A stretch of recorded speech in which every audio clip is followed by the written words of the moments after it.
$500,000 mistake. You just heard about a $500,000 difference between two couples. Same age, same income. So what's the $500,000 mistake? It's not taxes. It's not luck.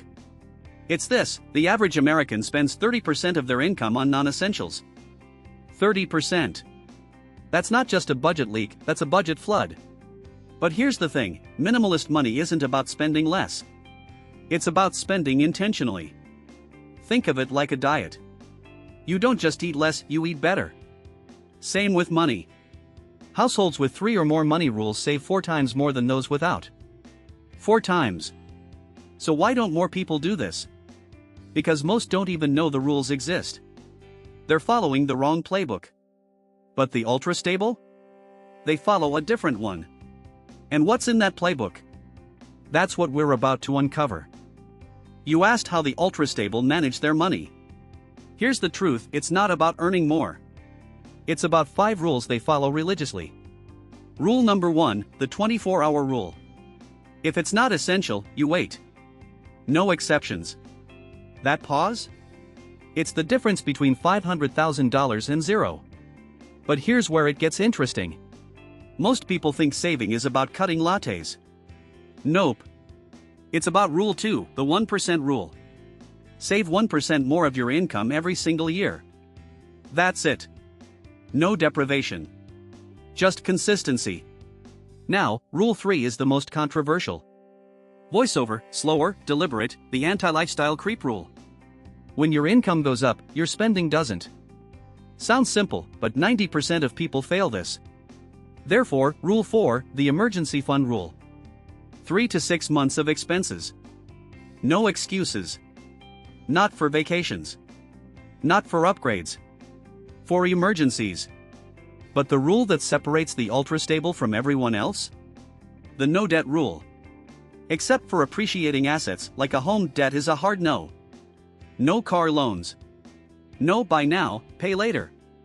None of it. And here's where things get wild. There's one rule no one talks about.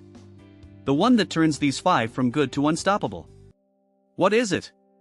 Stick around, because in the next segment, we're pulling back the curtain.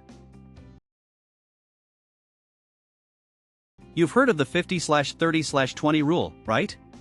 Elizabeth Warren's famous budgeting hack. Needs, wants, savings, simple. But here's the thing: it's dead. The ultra-stable don't follow rigid percentages. They use something called dynamic allocation.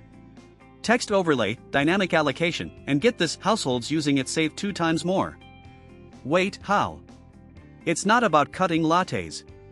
It's about adjusting as life changes. But here's the kicker: most people never even hear about it. So how does this rule work in real life? That's what we're diving into next. You've seen the numbers. You know the stress. But what if I told you one simple rule could cut your spending by 15% without earning a single extra dollar? This isn't about budgets. It's about biology. Let's talk about the 24-hour rule. Here's how it works: when you feel the urge to buy something non-essential, you wait.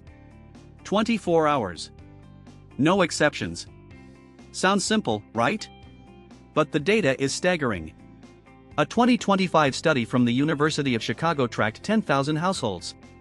Those who used the 24-hour rule spent 15% less annually. That's not pocket change. For the average household, that's $1,200 a year. But why does this work? It's not just about willpower. It's about breaking the dopamine cycle. When you see something you want, your brain releases dopamine, the same chemical that lights up when you eat sugar or scroll social media. Instant gratification feels good. But here's the catch: the longer you wait, the less powerful that urge becomes. Neuroscientists call this urge decay. Take Sarah and Mark, a couple from Austin. They were drowning in credit card debt, $32,000 to be exact. They tried budgeting. They tried cutting back. Nothing stuck. Then they implemented the 24-hour rule. Every time they wanted to buy something, they set a calendar reminder for the next day. 1 year later, they'd saved $12,000. But here's where things get interesting. The rule doesn't just save money, it changes how you think about spending. Sarah told us, we started asking ourselves, do we really need this, or do we just want the high of buying it? That question alone shifted everything. So how do you make this rule work for you? First, identify your triggers. Online ads? Shopping with friends? Stress? Second, set a calendar reminder. Not a mental note. A real, tangible alert. Third, replace the habit. When the urge hits, do something else. Walk. Read. Call a friend. Now, you might be thinking, this sounds too simple. But that's the point. James Clear, author of Atomic Habits, puts it this way: you don't rise to the level of your goals. You fall to the level of your systems. The 24-hour rule isn't about restriction. It's about creating a system that works with your brain, not against it. But what happens when you break the rule? Open loop, when that must-have item just can't wait? That's what we're diving into next. Because the truth about impulse buys might surprise you. You remember the couple we talked about earlier? The ones earning $250,000 a year? They looked like they had it all. 2 incomes. A nice house. New cars. But here's what nobody saw: they were one missed paycheck away from disaster. They followed the 50/30/20 rule, sort of. Needs, wants, savings. But they had one fatal flaw: they ignored the 24-hour rule. Every impulse buy? Done. Every upgrade? Instant. No pause. No reflection. And then there was the anti-lifestyle creep rule. Their income went up, so their spending went up. New car. Bigger house. Fancier vacations. They thought they were winning. But they were actually losing. Black screen, text on screen, $500,000 lost. Over 10 years, they lost $500,000. Not in the stock market. Not in a bad investment. But in small, daily choices. Choices they didn't even realize were adding up. Wait, it gets worse. Pause, they didn't just lose the money. They lost the life they could have had. The early retirement. The freedom. The security. All gone. Susie Orman once said, a big income is not a big license to spend. But they treated it like one. And Tony Robbins? He talks about the invisible prison of lifestyle inflation. That was their reality. They were trapped in their own success. Here's the thing: rules aren't restrictive. They're protective. They're guardrails. They keep you from driving off the cliff. But here's the question nobody's asking. Pause, why do most people fail at minimalist money? The answer isn't what you think. And it's not about willpower. You ever wonder why most people fail at minimalist money? It's not because they don't earn enough. It's because they don't save enough. But here's the thing: you don't need to save 50% of your income to get rich. You just need to save 1% more every year. Let's talk numbers. If you save 5% of your income at age 30 and increase that by just 1% every year, by retirement, you'll have over $1 million. But if you stay at 5%, you'll have less than half. That's the power of the 1% rule. Now, you might be thinking, but what if I can't afford to save more? Meet Sarah. She's a teacher earning $60,000 a year. She started saving 6% of her income and increased it by 1% every year. By the time she retired, she had $1.1 million. No side hustle. No lottery win. Just the 1% rule. But here's where things get tricky. When your income goes up, your spending tends to follow. That's lifestyle creep. And it's the silent killer of wealth. Let's say you get a $10,000 raise. If you cap your spending increase at 50% of that raise, you'll save the other $5,000. Do that for 10 years, and you'll have an extra $50,000 plus compound growth. But if you let lifestyle creep take over, you'll wake up one day wondering where all your money went. Now, you might be asking, how do I actually do this? Automate it. Set up your 401k or savings account to increase by 1% every year. Most employers let you do this with a single click. And when you get a raise, split it 50/50 between savings and spending. But here's the biggest misconception about minimalist money.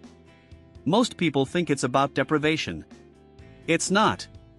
It's about control. You're not saying no to spending. You're saying yes to freedom. So here's your challenge. Next time you get a raise or a new year rolls around, increase your savings by 1%. Cap your spending at 50% of that raise. Do that for 10 years, and you'll be shocked at how much you've saved. But what's the biggest misconception about minimalist money? That's next. You've heard it before. Minimalist money means living like a monk. Eating rice and beans. Never buying anything fun. But here's the truth no one's talking about. That's not minimalism. That's deprivation. And deprivation doesn't work. This is not minimalist money. So what's the biggest misconception about minimalist money? It's not about giving up everything. It's about intentionality. Think of it like this: you don't stop spending. You stop wasting.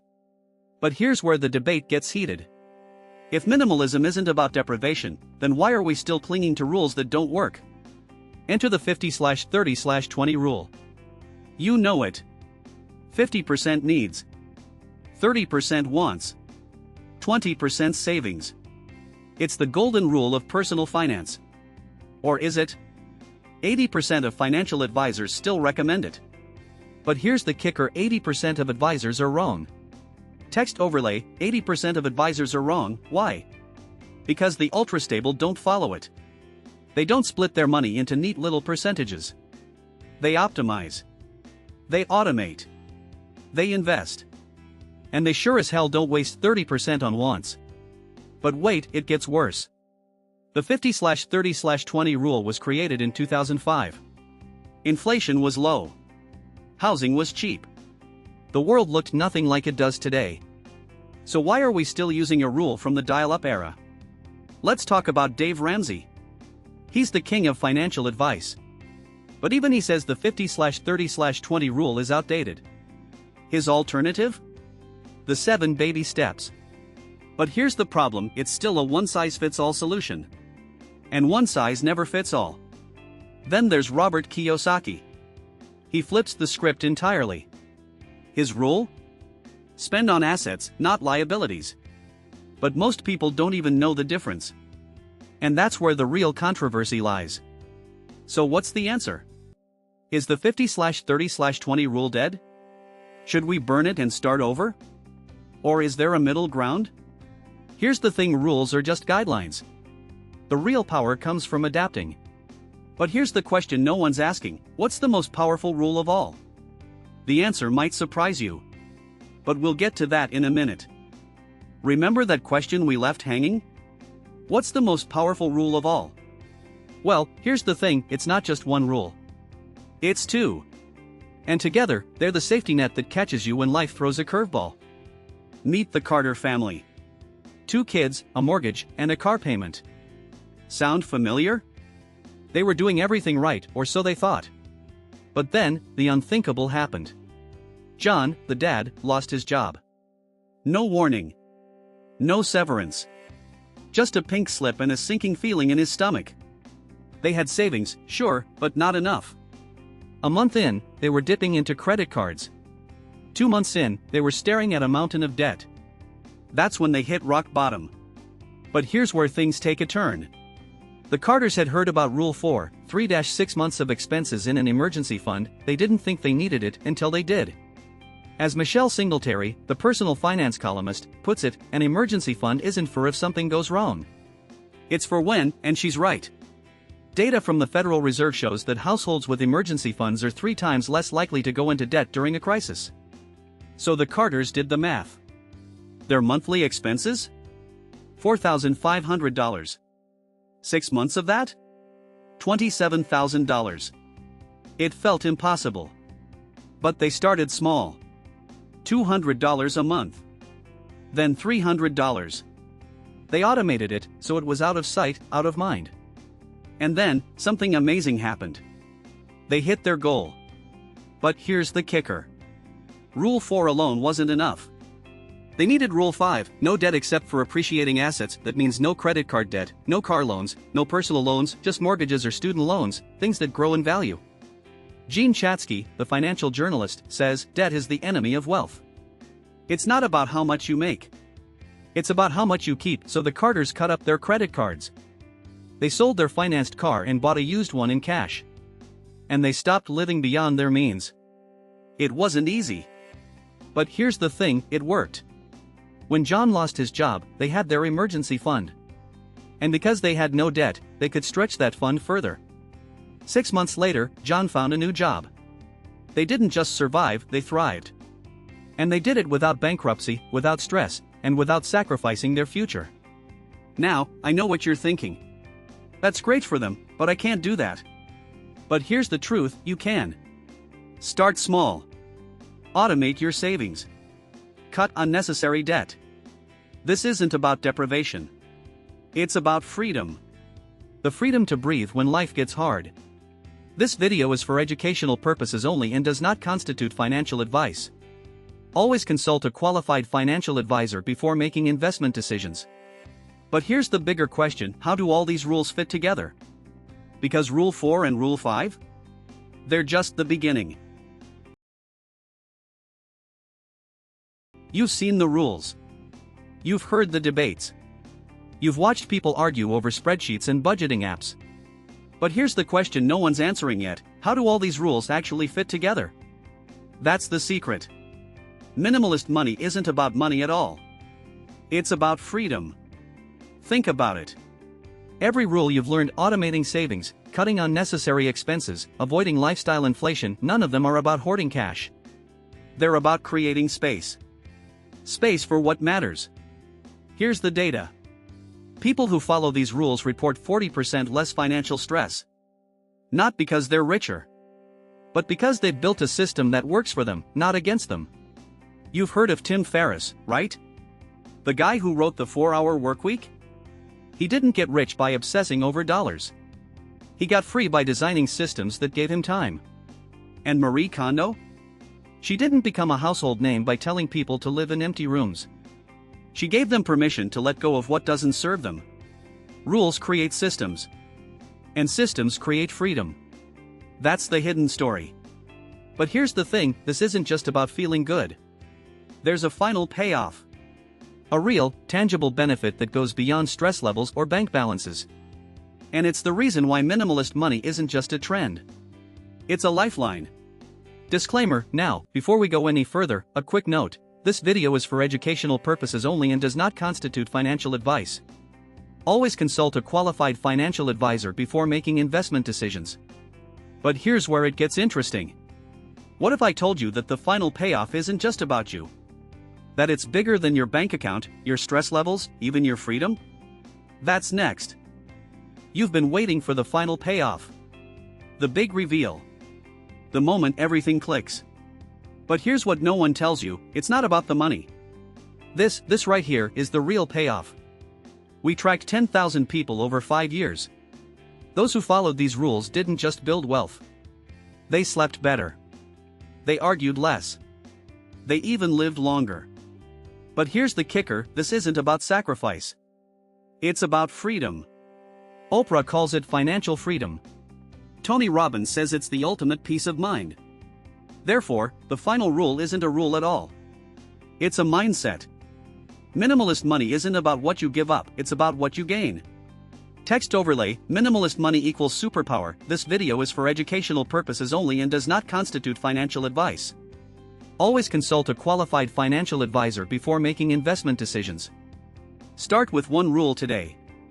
You've seen the data. You've felt the tension. But here's the thing, this isn't just theory. It's your money. Your future. And the next piece? It's the one no one's talking about. We're pulling back the curtain on how inflation's actually moving in 2026, no hype, just hard numbers.